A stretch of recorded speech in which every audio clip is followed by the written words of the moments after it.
Hello guys, in this video we are going to talk about a very important issue. We are going to talk about debits and credits in accounting. Debits and credits have different meanings in different subjects, but in accounting we have to be careful because debit and credit have a different meaning than in other subjects. Indeed, in accounting, debit means the left side of the T account, and credit means the right side of the T account. However, we are going to explain debits and credits by recording some transactions. To be more precise, we are going to record 4 transactions, and through them we hope that we are going to understand debits and credits in the best way. Before recording 4 transactions that we have here, let's put our beginning balance of the bank account. So it says that our beginning bank account balance was 60,000. So we put 60,000 to the T account of bank or cash. So if we didn't make any other transaction that is related to bank, that is related to money or cash, we would have 60,000 as the closing balance. But we had some transactions, maybe some of them are related to bank account or maybe not. We will check each of them one by one. So let's go with transaction 1.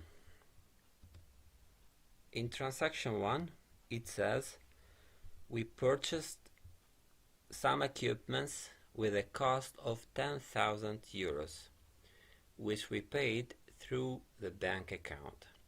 So it means that we have money less now than we had before. Why? Because we paid 10,000 euros for equipments. So to reduce bank account, we record it on the right side of the T account. Respectively, we credit the T account of bank account. What is the sum of the purchase? It says it's 10,000.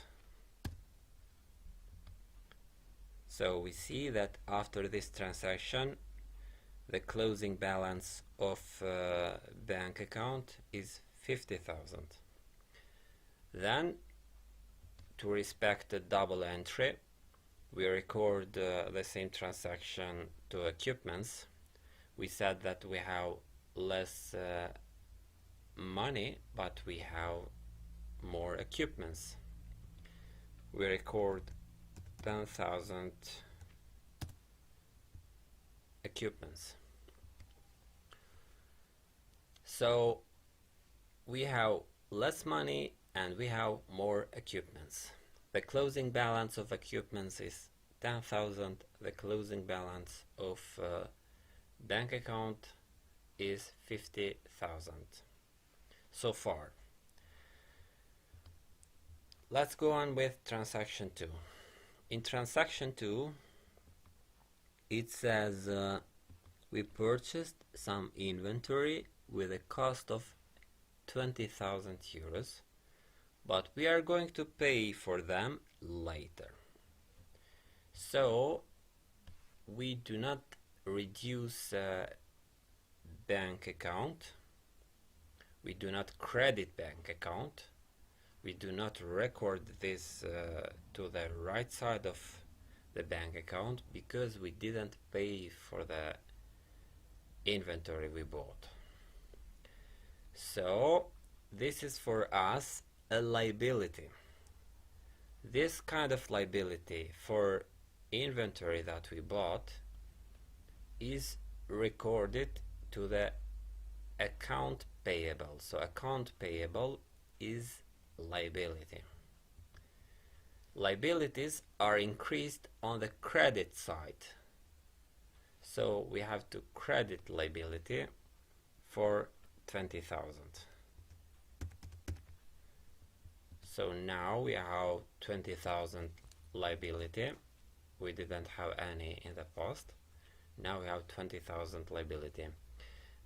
This 20,000 has to be recorded somewhere else to respect the double entry. So what do we have? We have inventory. We have inventory 20,000. Transaction 3 says we sold equipments that we purchased in transaction 1 with the same price 10,000. So in transaction 1 we bought equipment, now we are selling them with the same price. So we credit equipments, we reduce equipments for 10,000. Now we don't have an equipment. The closing balance of equipments is 0, but we have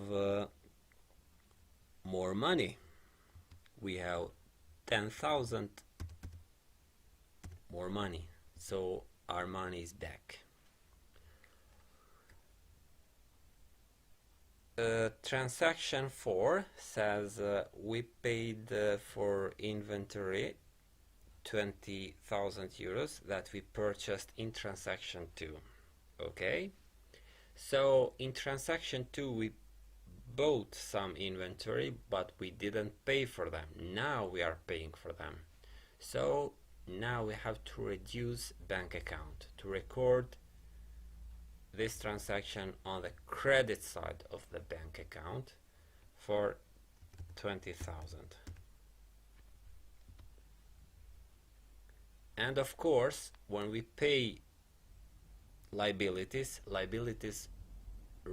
have to be reduced. So we record this transaction to the right side of the account payable. So the closing balance of account payable is 0 now. The closing balance of equipments is 0. We do not have any equipment. We do not have an account payable, but we have inventory 20,000 euros, and we have in the bank account 4,000 euros. So this is all for today. Of course, this is just the beginning of this topic. We will explain it in more detail in the later videos. See you. Bye for now.